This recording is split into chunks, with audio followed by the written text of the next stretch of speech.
Поради нејзините славни маченички подвизи, Варвара во Македонската православна црква е наречена Пресвета великомаченичка. Била незнабошка, нејзиниот татко богат и угледен човек, кој не ја учел да биде посветена христијанка.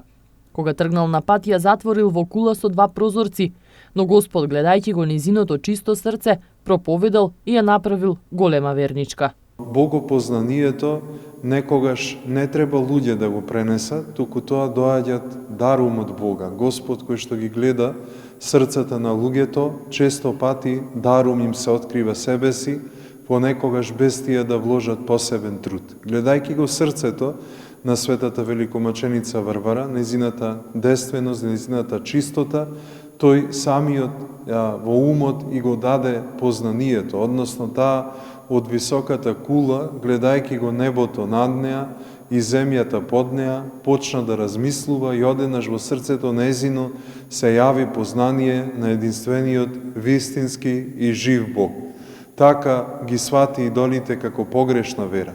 Сето тоа според промисла Божја го надополни кога еднаш излегувајќи од кулата се сретна со некои жени христијанки и христијани кои ја пренесоа верата Христова и која вера Христова ја прими потајно незиниот татко.